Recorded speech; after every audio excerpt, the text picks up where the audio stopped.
시편 5편이요. 이거 시편 5편은 언제 기록했는지 모르겠어요. 예, 다윗의 시라고 되어 있는데 그 앞장을 다 보면은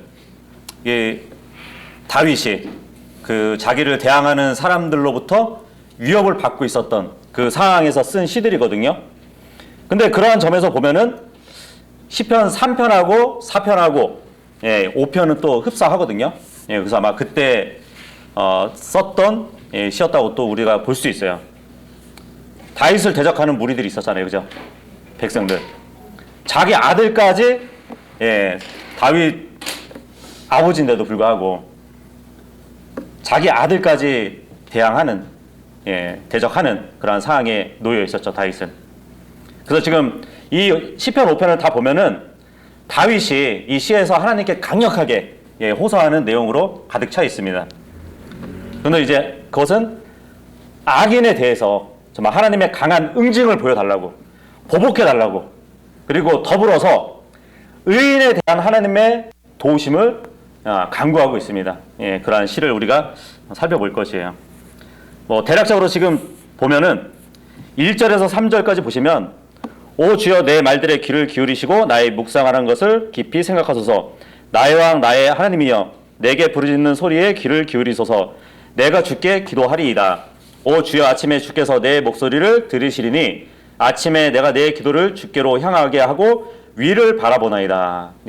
지금 1절에서 3절까지의 말씀은 다윗이 시를 통해서 아침 기도 시간에 응답을 바라고 있는 그 모습을 보고 있습니다. 그리고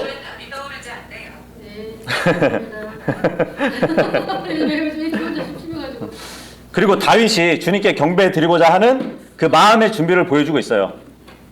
특히 이제 기도에 관한 배움을 우리가 볼 수 있습니다.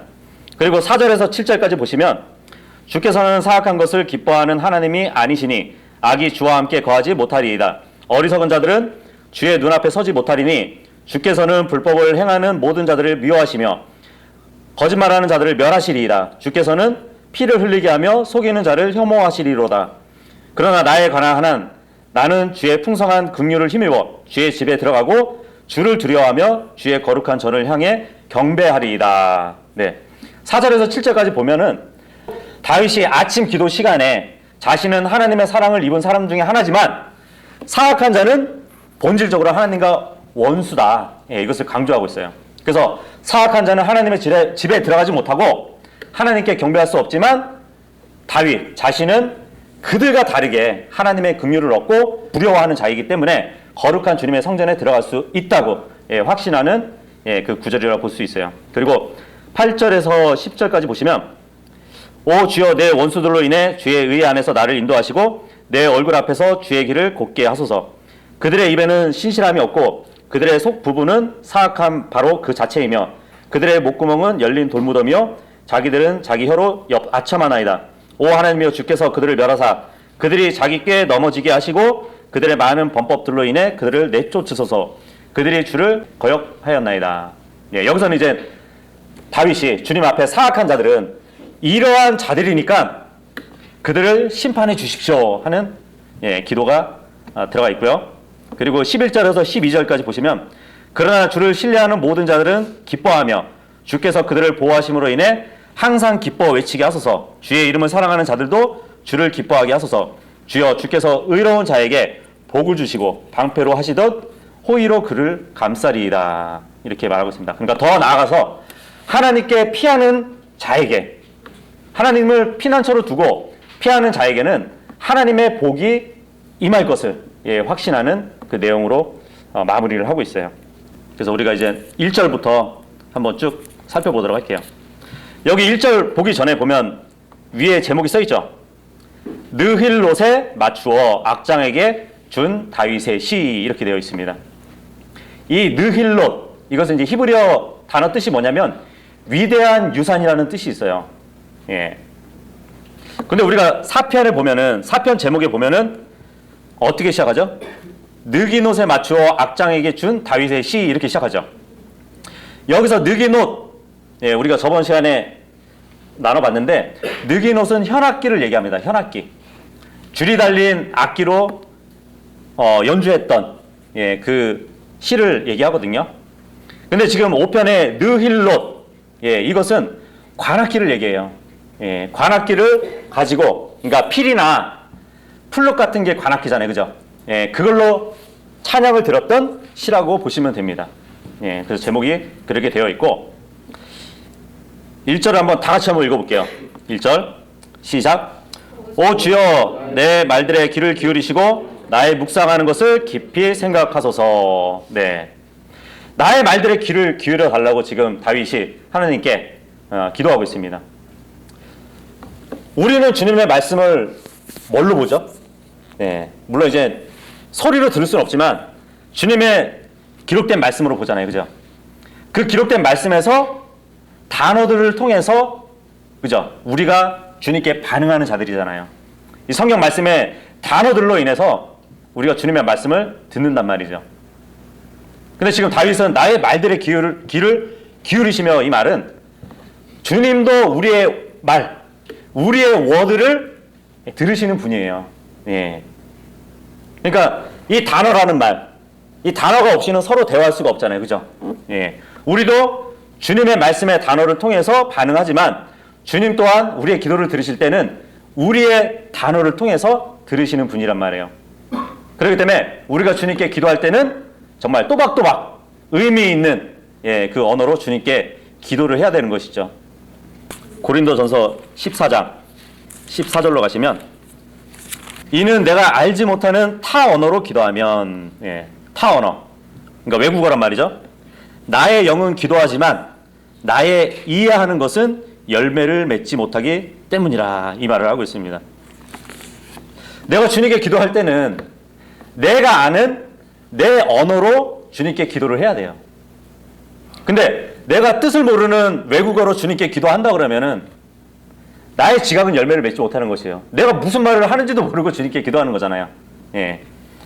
근데 오늘 지금 시편 5편에 보면은 나의 말들에 귀를 기울이시며 하는 것은 나의 알아들을 수 있는 말, 그 단어들을 주님께서 들어달라고, 예, 말을 하는 거거든요. 기도는 대화라고 하거든요. 대화는 서로 주고받고 하는 거잖아요. 예. 근데 우리는 보통 기도할 때 우리가 할 얘기만 다 해요. 예. 주님의 말은 듣지 않아요. 그죠? 예. 그렇기 때문에 그 신약에도 보면은 너희가 주님의 뜻대로 무엇이든지 구하면은, 예, 들어주신다는 말씀이 있잖아요. 우리가 주님께 뭘 기도하기에 앞서서 주님의 말씀을 먼저 들어야 돼요. 예. 그래야 그 말씀을 우리가 알고 그분의 뜻에 맞게 기도를 할 수 있는 거거든요. 우리가 주님께 말을 듣는 것은 말씀을 보는 거거든요. 그리고 우리가 이제 주님께 말씀을 들었으니까 나도 이제 주님께 대답해 드리는 거고, 예, 이게 주고받고 하는 것이 대화이면서 그게 기도 생활이라는 것입니다. 여기 보니까 이제 다윗이 기도뿐만 아니고 나의 묵상하는 것을 깊이 생각해 달라고 하고 있습니다. 예, 이걸 뭐 한문으로 보면은 묵상이 잠잠할 묵에 생각할 상, 예, 그래서 잠잠히 생각하다, 예, 이런 의미를 갖고 있는데, 묵상, 이 묵상은 말씀을 깊이 생각하는 것이에요. 그러니까 이때는 율법이겠죠. 율법을 깊이 생각하고 있었던 것이에요, 다윗은. 근데 명상이라는 것은 자기 안에 있는 모든 것을 비우는 게 명상이거든요. 예, 자기 안에 있는 걸 비우면 누가 들어올까요? 마귀가 들어오겠죠. 하지만 묵상은 주님의 말씀을 내 안에 채우는 일이에요. 예, 그 일을 지금 다윗이 하고 있었던 것입니다. 그래서 시편 1장 2절에 보면은 오직 주의 율법을 기뻐하며 그분의 율법을 밤낮으로 묵상하는도다, 이 말씀을 하고 있습니다. 복 있는 사람이라고 얘기하잖아요. 그죠? 복 있는 사람은 주님의 말씀을 밤낮으로 묵상하는 자예요. 예. 그래서 우리는 말씀을 밤낮으로 채워야 됩니다. 그리고 시편 72편 12절에도 보면 내가 또한 주의 모든 일을 묵상하고 주께서 행하신 일들을 이야기하리다, 이 말씀도 있습니다. 물론 주님의 말씀도 내 안에 채워야 되지만, 묵상해야 되지만 주님의 하신 모든 일도 묵상해야 된대요. 예. 그래서 이 두 가지를 우리가 묵상할 수 있는 것이에요. 다윗은 지금 주님의 말씀, 그리고 주님의 행하신 일들을 묵상하는 것을 주님께서도 생각해 달라고, 예, 말을 하고 있습니다. 여기서 깊이 생각해 달라고 해요. 예, 컨시드라는 말을 썼잖아요, 영어에 보면은. 근데 이 컨시드가 뭐 평가하다, 검토하다라는 말도 있거든요. 그러니까 다윗은 내가 주님 앞에 주님의 말씀을 묵상하고 주님이 이 원수들로부터 어떻게 나를 지켜 보호해 주시는 것을 내가 묵상할 때에 주님께서는 검토 좀 해달라고. 예. 그리고 내가 주님 앞에 이런 일들을 하는 거에 대해서 평가해달라는 그런 말을 하고 있는 것입니다. 그래서 시편 19편 14절에 보면은 오 나의 능력이시요 나의 구속자이신 주여 내 입의 말과 내 마음의 묵상이 주의 눈앞에 받으실 만한 것이 되기를 원하나이다. 이 고백을 하고 있거든요. 지금 주님 앞에 깊이 생각해 달라고 하는 것은 정말 내가 하는 묵상이 주님 앞에 받으실 만한 것인지 한번 검토해 달라는 그 의미를 얘기한 것이라고 볼 수 있어요. 2절 한번 다 같이 한번 읽어보도록 할게요. 시작. 나의 왕 나의 하나님이여 내가 부르짖는 소리에 귀를 기울이소서 내가 주께 기도하리이다. 네. 여기 보니까 1절에서는 나의 말들의 귀를 기울여 달라고 하죠. 근데 2절에 보니까 내 부르짖는 소리에 귀를 기울여 달래요. 1절에는 나의 의미 있는 이 단어로 얘기하는 말을 들어달라는 것이고 지금 여기서는 내 부르짖는 소리를 들어달라고 합니다. 그래서 우리가 기도할 때는 물론 우리 안에는 성령님이 계시니까 속으로 기도해도 주님은 기도를 들어주실 거야 이렇게 생각할 수도 있지만 소리를 내서 기도하는 것이 또 바른 기도인 것 같아요. 이렇게 보면은 우리가 주님께 기도할 때도 정말 무겁고 애가 타는 일이 있으면은 정말 한숨 섞인 신음으로 주님께 기도할 수도 있거든요. 그죠? 그리고 마음이 너무 답답하고 할 때는 주님께 부르짖으면서 기도할 수도 있습니다. 저에게 있어서는 차만큼 좋은 골방이 없는 것 같아요. 운전하면서 기도 뭐 부르짖을 수도 있잖아요. 누가 듣지도 않고 하니까. 그죠? 최고의 골방 같아요. 지금 다윗은 하나님께 또 권능을 고백하고 있어요. 하나님을 왕으로 이제 부르거든요. 그죠? 2절에 보면 나의 왕, 나의 하나님이여 이렇게 고백한단 말이에요. 하나님을 왕으로 부른다는 것은 하나님께 대한 순종, 그죠? 하나님께 대한 절대 의지, 그것을 볼 수 있어요. 3절 한번 읽어보도록 할게요. 3절 시작. 오 주여 아침에 주께서 내 목소리를 들으시리니 아침에 내가 내 기도를 주께로 향하게 하고 위를 바라본나이다. 다윗은 지금 하나님께서 아침에 자신의 기도를 들으실 줄 믿고 아침에 기도하고 그 응답을 바란다고 고백을 합니다. 물론 하루 일과를 시작하기 전에 하나님께 기도를 시작하는 그 삶은 매우 좋은 일인 것 같아요. 그죠? 하나님과의 제일 먼저 시간을 갖는 거잖아요. 그죠? 그래서 아침의 기도는 어떻게 보면은 기도자의 또 간절한 소망을 암시하기도 하죠. 하나님의 응답에 대한 간절함이 아침에 일어나서 제일 먼저 기도하게 만들겠죠. 근데 이 말씀을 들고 봐라. 주님은 아침에 아침에 이렇게 기도를 해야 주님께서 들어주신다. 이렇게 또 극단적으로 가면 안 되겠죠. 아침에 주께서 내 목소리를 들으시리니 그렇다면 오후에는 안 들으실까요? 저녁이나 밤에는 다 들으시잖아요. 새벽이나 아침만 들으신다는 것이 아니잖아요. 그죠? 물론 이제 지금 뭐 새벽 기도가 그 믿는 사람들의 믿음의 척도가 돼버린 게 잘못된 것이죠. 새벽 기도는 좋은 거예요. 좋은데 어떻게 보면 이 전통이 카톨릭의 새벽 미사에서 이렇게 넘어온 거거든요. 그런 잘못된 정통이긴 한데 마가복음 1장 35절에 보면은 예수님은 새벽에 아직 날이 밝기 훨씬 전에 외진 곳으로 가셔가지고 기도를 하셨대요. 그죠? 새벽 기도 하신 거죠? 그뿐만 아니에요. 누가복음 6장 12절에 보면은 예수님께서 기도하러 산으로 가셨는데 밤새도록 하나님께 기도를 했대요. 철학 기도잖아요. 예. 예, 철학 기도도 하셨어요. 그리고 겟세마네 동산에 가셔가지고 기도하실 때는 예, 밤 기도를 하셨어요. 밤 기도. 그러니까 새벽이나 밤이나 밤새도록 기도를 하셨다는 것이에요.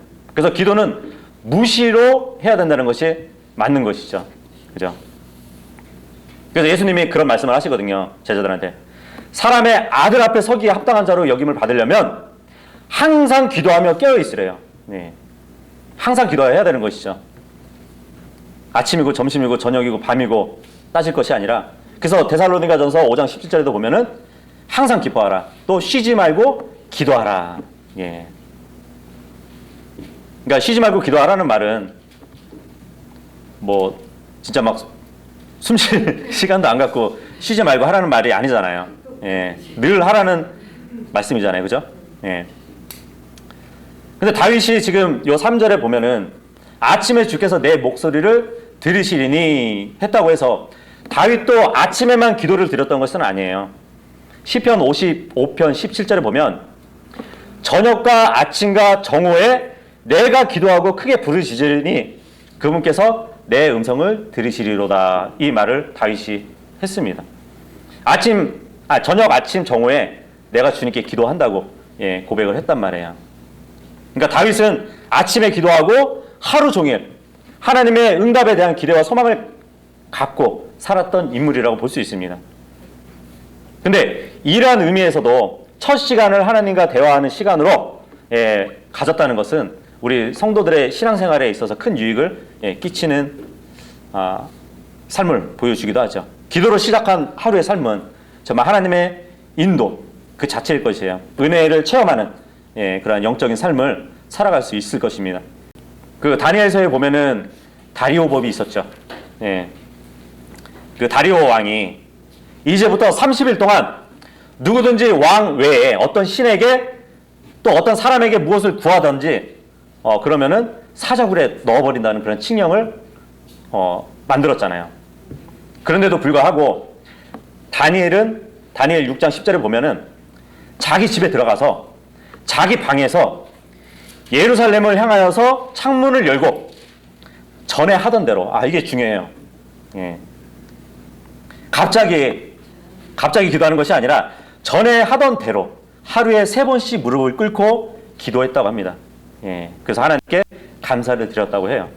우리도 무시로 기도하지만 시간을 정해놓고 또 기도하는 것도 좋은 습관을 가질 수 있다고 볼 수 있죠. 그리고 지금 3절에 보면 내 기도를 주께로 향하게 하고 위를 바라보나이다, 이 말을 하고 있죠. 다윗이. 하나님은 하늘에 계시니까 위를 바라보고 기도를 하는 것이겠죠. 그 구약에서 전에도 한번 우리가 나눠본 적이 있는데, 구약 성도들이 기도할 때에 표준적인 자세가 뭐냐면 무릎을 꿇고 하늘을 향해서 손을 들고 기도하는 거예요. 예.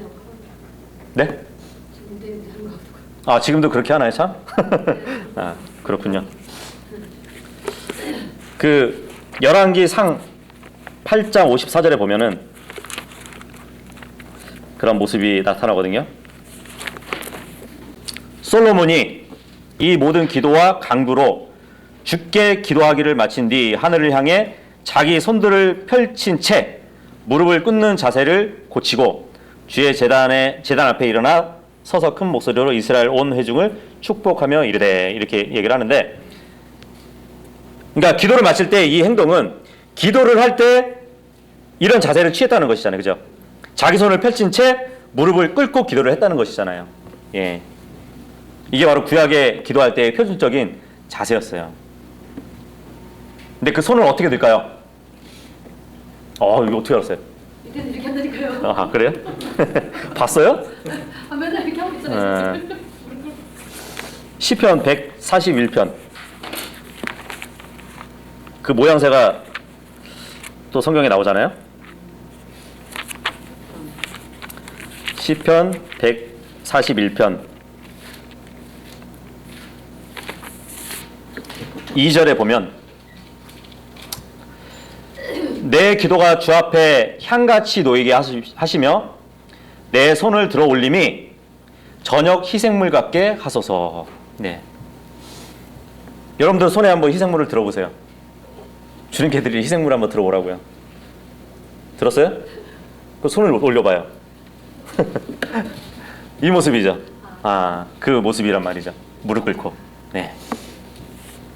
그런데 이제 이게 디모데전서 2장 8절에 이제 신약에 와서 보면은 거룩한 손이라고 또 이렇게 우리가 또 볼 수 있어요. 기도하는 손. 거룩한 손을 들어 기도하기를 원하노라 이렇게 사도 바울이 얘기하거든요. 구약 때 이 희생물을 드림과 같은 그 손 올림이 바로 신약에 와서는 거룩한 손을 들어 기도하기를 원한다는 그 말씀하고 좀 맞춰볼 수 있을 것 같아요. 4절 읽어보도록 할게요. 4절 돌아와서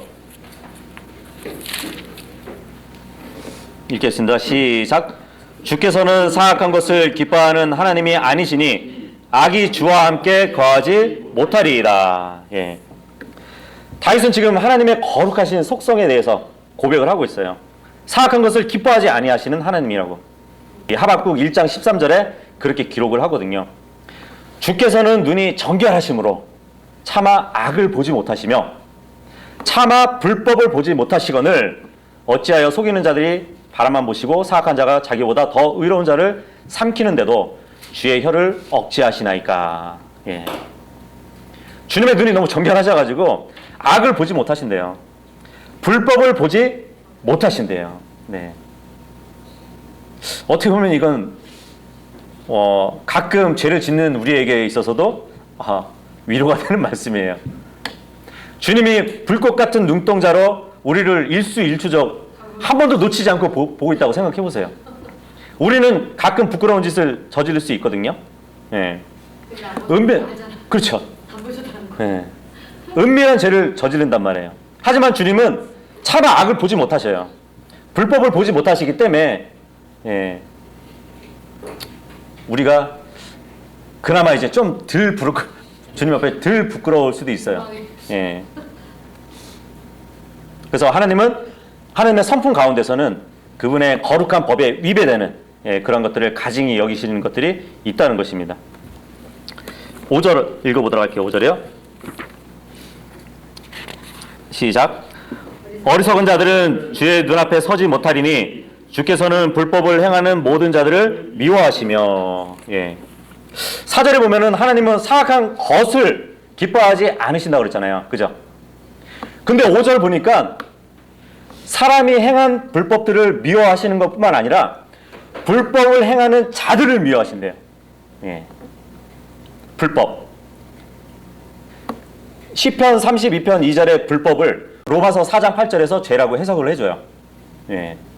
불법을 행하는 자들, 죄를 행하는 자들을 미워하신다는 것이에요. 그 말 들어보셨죠? 하나님은 죄를 미워하시지 사람은 미워하지 않으신다고. 죄인은 미워하시지 않는다고. 그 말씀이 몇 장 몇 구절이죠? 어디죠? 성경에 없는 말이잖아요. 근데 사람들은 많이 입에 오르내리고 하잖아요. 그죠? 이게 그 카톨릭 교구였던 아우구스티누스가 이야기했던 것이에요. 사람들은 마치 주님의 말씀처럼 인용을 한단 말이에요. 하지만 주님은 죄도 미워하시고 죄인들도 미워하세요. 요한복음 3장 16절에 보면은 하나님은 세상을 이처럼 사랑하셨으니 했을 때 과거형으로 쓰시거든요. 그때 사랑하심을 보여주셨어요.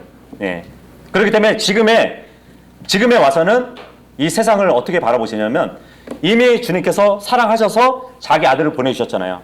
이제 이 세상 사람들의 반응을 보시는 거예요. 그래서 주님은 죄도 미워하실 뿐만 아니라 지금에 와서는 죄인들도 미워하신다. 하지만 죄인이 죽는 것을 기뻐하지는 또 않으신다 그래요. 마태복음 7장 23절에 보면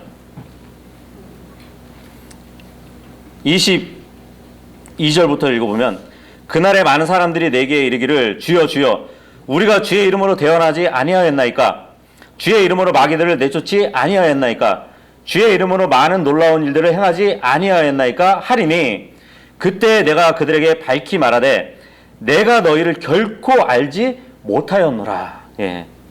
불법을 행하는 자들아 너희는 내게서 떠나라 하니라. 아예 알지 못하였다고 말씀을 하고 있어요. 그러니까 이들이 막 마귀를 쫓고 대화를 할 때도 하나님은 이들을 알지 못했어요. 예. 그래서 불법을 행하는 자들을 미워하시는 분이라는 것입니다. 다시 돌아와서 6절 읽어보도록 하겠습니다. 시작. 거짓말하는 자들을 멸하시리이다. 주께서는 피를 흘리며 하는 속이는 잔을 혐오하시리로다. 예.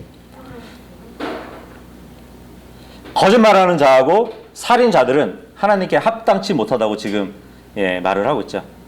그리고 그런 행악자들은 하나님의 공의로운 심판으로 멸망당할 수밖에 없음을 보여주고 있습니다. 그 사도 요한도 계시록 22장 15절에 이렇게 기록을 했잖아요.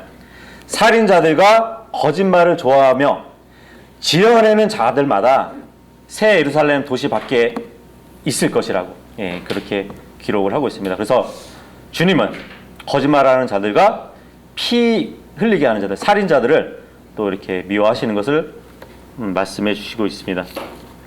7절 읽어볼게요. 시작. 그러나 나에 관한 한 나는 주의 풍성한 긍휼에 힘입어 주의 집으로 들어가고 주를 두려워하며 주의 거룩한 전을 향해 경배합니다. 예. 다윗도 지금 인간의 행위로는 감히 하나님 앞에 나갈 수 없기 때문에 하나님의 긍휼함을 따라 또 두려움 가운데 하나님 앞에 나아가겠다고 그렇게 고백을 하고 있습니다. 여기 지금 다윗은 주님의 풍성한 긍휼 안에서 주의 집에 들어간다고 그러잖아요. 그죠? 여기서 주의 집 했을 때는 당시 다윗이 살아있었을 때의 성막입니다.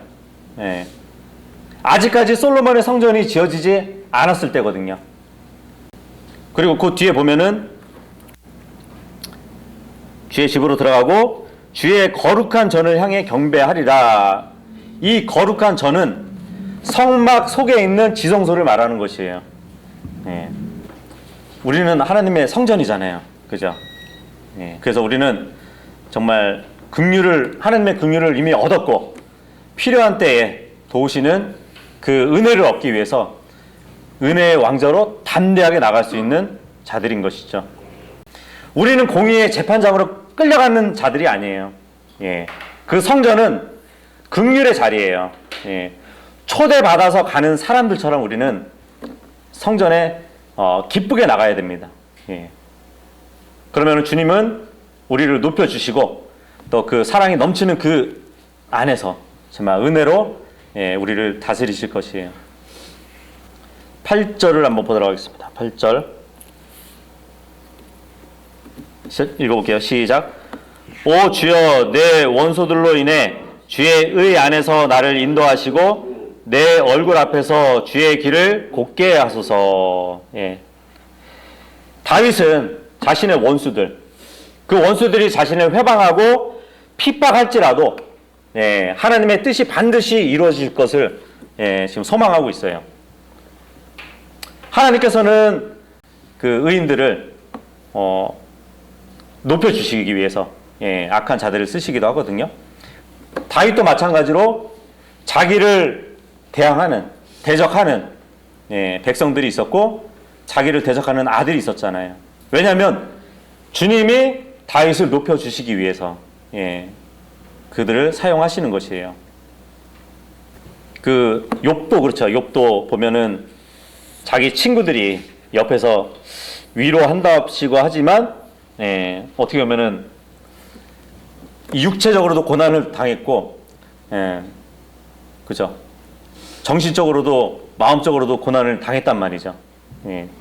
그 주위에 있는 친구들로 인해 가지고 어쨌든 주님은 그들을 사용하셔서 믿음을 굳게 만드시는 분이에요. 혹시 뭐 여러분들 주위에 나에게 좀 이렇게 뭐 섭섭하게 대하거나 나를 미워하거나 또 나에게 어떤 안 좋은 영향을 끼치거나 하는 사람들이 있다면 주님이 내 자신을 높여주시고 또한 믿음을 굳건하게 만드시기 위한 작업이라고 보시면 됩니다. 9절 한번 읽어보도록 할게요. 시작. 그들의 입에는 신실함이 없고 그들의 속 부분은 사악함 바로 그 자체이며 그들의 목구멍은 열린 돌무덤이요 그들은 자기 혀로 아첨하나이다. 어디서 많이 듣던 말씀이죠. 로마서 3장 13절에 보면은 이 사악한 자들이 불신자들이 다 하는 행위라고 기록이 되어 있죠. 그래서 사악한 자들에게는 네 가지의 악이 있어요. 그들의 입, 그리고 그들의 속, 마음이죠. 그리고 그들의 목구멍, 그리고 그들의 혀, 다 얼굴 안에 있네요, 그죠? 마가복음 7장 20절에서 23절에 보면은 예수님이 그 말씀을 하시거든요. 사람에게 나오는 그것이 사람을 더럽게 한다고, 그죠? 사람 속에 있는 것이 뭐냐면 악한 생각, 간음, 음행, 살인, 도둑질, 탐욕, 사악함, 속임, 세욕, 악한 눈, 신성모독, 교만, 어리석음. 이게 악한 것이 이제 사람 바깥으로 나와가지고 더럽게 한다고. 그러니까 마음속에 있는 죽어 있는 것들, 이 마음속에 있는 그 악한 것들이 목구멍으로 올라오면 혀가 움직이고 그 입이 열리고 그것들을 말하게 되는 것이에요. 그래서 더럽히게 한다는 것이죠. 10절 읽어보도록 하겠습니다. 10절 시작. 오 하나님이여 주께서 그들을 멸하사 그들이 자기 꾀에 넘어가게 하시고 그들의 많은 범법들로 인해 그들을 내쫓으소서. 그들이 주를 거역한나이다. 계속 지금 다윗은 자기를 대적하는 원수들을 향해서 보복해 주실 것을 간구하고 있어요. 그 원수들의 악함을 주님께 알렸고 또 하나님께서 이 악한 자들에게 심판을 내려줄 것을 지금 간구하고 있습니다. 근데 예수님은 분명히 원수를 사랑하라고 하지 않았나요? 그런데 왜 이 5편뿐만 아니고 시편을 보면은 종종 원수를 갚아달라는 기록들이 많아요. 네. 예수님은 원수를 사랑하라고 했는데. 그래서 우리가 이제 성경 말씀을 잘 나눠봐야 되는 것이에요. 다윗의 기도는 지금 교회 시대의 기도가 아니에요.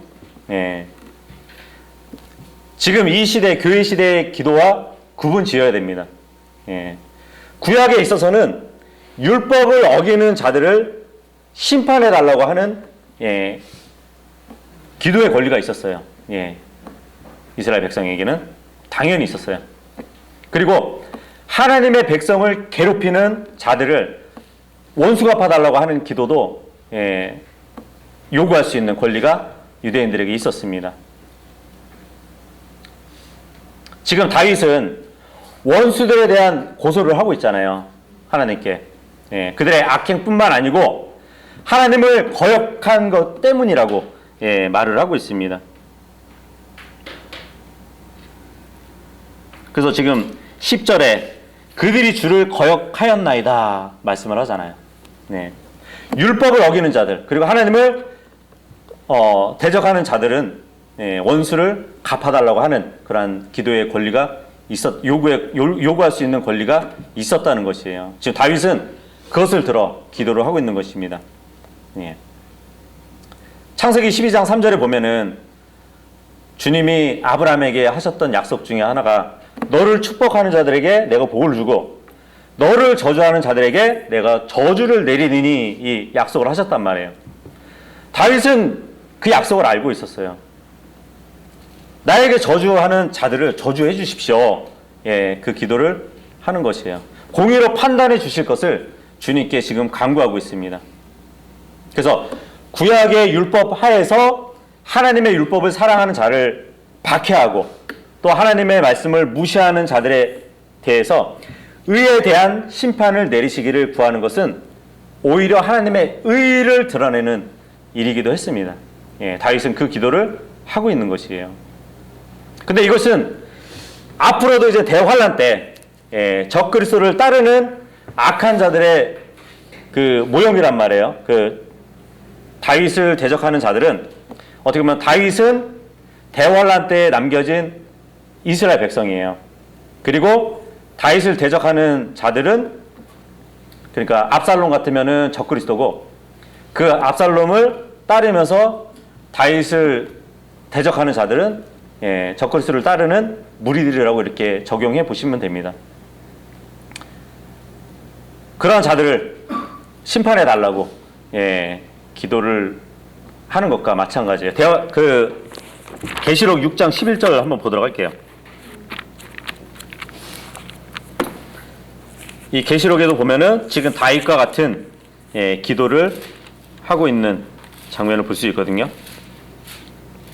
그분께서 다섯째 봉인을 여신 뒤에 내가 제단 아래에서 하나님의 말씀과 자기들이 간직한 증언으로 인해 죽임을 당한 자들의 혼도를 보았는데 그들이 큰 음성으로 외쳐 이르되 오 거룩하시고 진실하신 주여 주께서 땅에 거하는 자들을 심판하사 우리 피에 대한 원수를 갚아주지 아니하시기를 얼마나 더 지속하시리까 하더라. 다윗과 같이 원수를 갚아달라는 기도를 하고 있죠. 흰 애복들이 그들 각 사람에게 주어졌으며 또 그들의 동료 종들과 형제들도 그들처럼 죽임을 당해 그 수가 찰 때까지 그들이 잠시 동안 더 안식해야 한다는 분부의 말이 그들에게 주어졌더라. 이 말씀을 하고 있습니다. 요한이 다섯째 봉인을 딱 여니까 환상이 보이는 것이에요. 근데 하나님의 말씀으로 인해서 죽임당한 혼들이 보이는데 제단 아래에서 큰 소리로 외치는 것이 보였습니다. 대환란 때에는 성전이 세워질 것이에요. 제3 성전이 세워질 것인데 거기에 이제 적그리스도가 이제 후 3년 반 동안 자신이 이제 그 위에 서가지고 하나님 같이 이렇게 높이는 일들을 하게 되잖아요.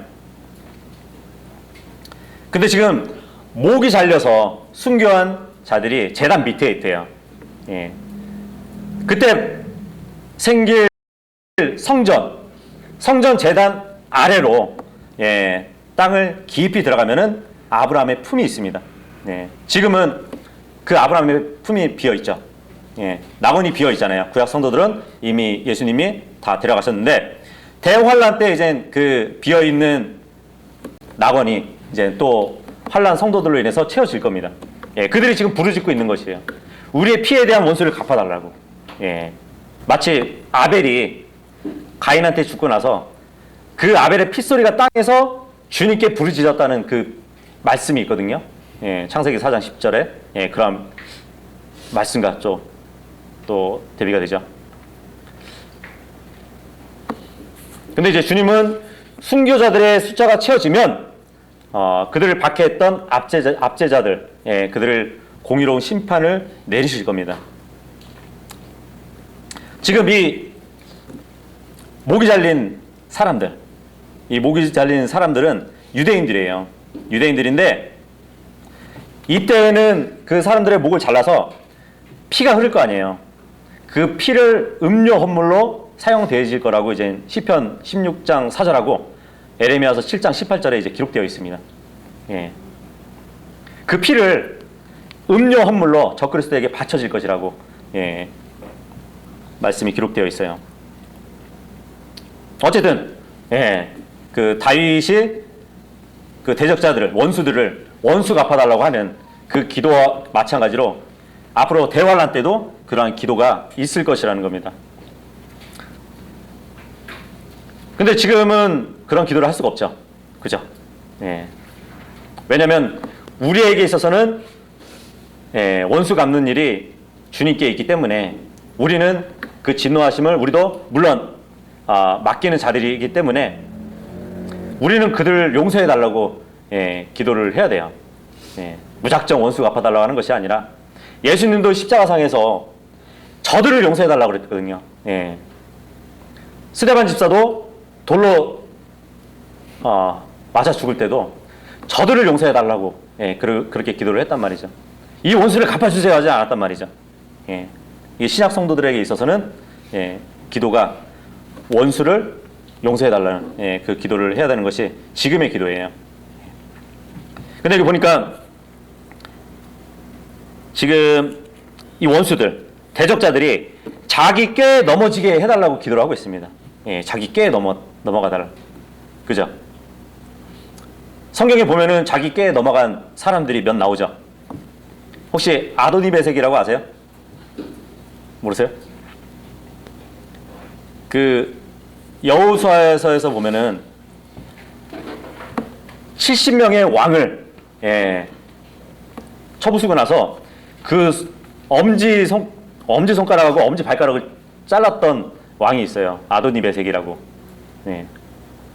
이 엄지 손가락을 자르면은 무기를 들릴 때 힘을 쓸 수가 없거든요. 그리고 엄지 발가락을 자르면 이런 뭐 발에 힘이 없단 말이에요. 기동력이 떨어진단 말이죠. 발가락 지체님이 지금 굉장히 놀란 눈으로 이렇게.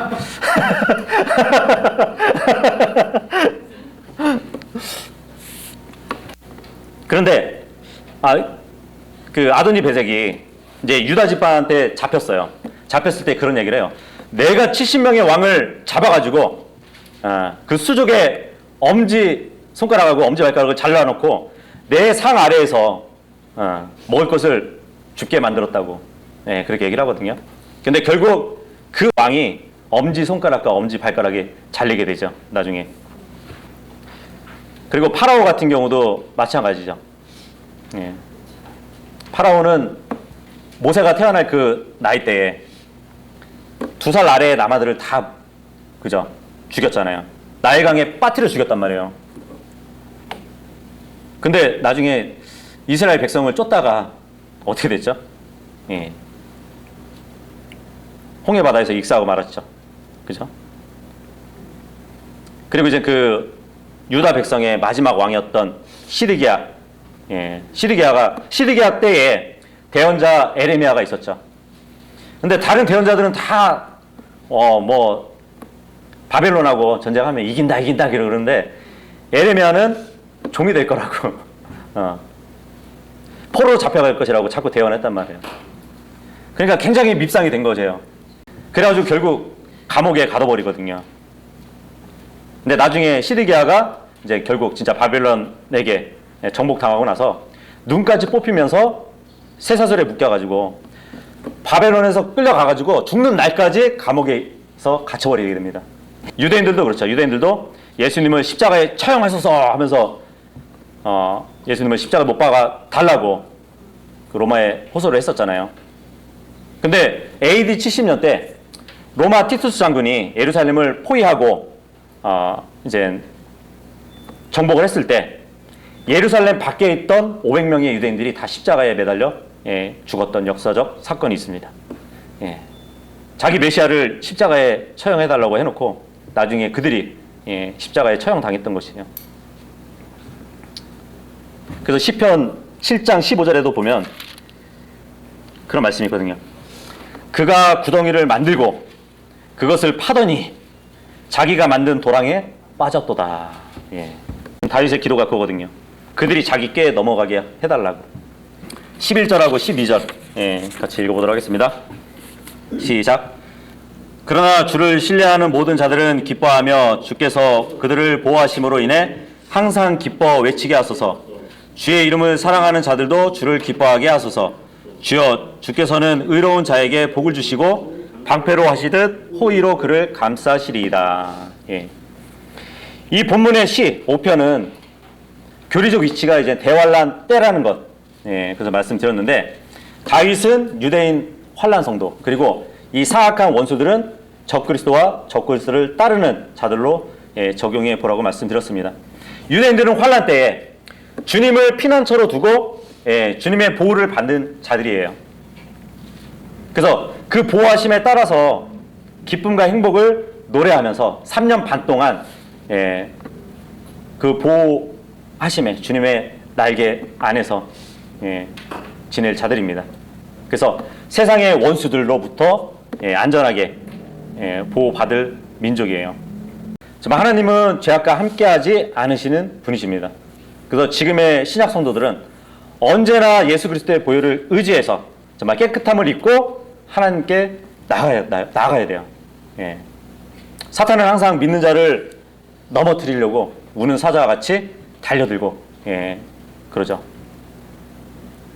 하지만 성도가 그 모든 공격을 막고 또 승리할 수 있기 위해서는 하나님께 피난처를 둬야 돼요. 그죠? 그분의 말씀에 내 몸을 숨기고 그 말씀을 통해서 내가 보호를 받아야 됩니다. 그래서 항상 다윗과 같이 정말 하나님의 보호심을 구할 수 있는 우리 모두가 될 수 있기를 바라겠습니다.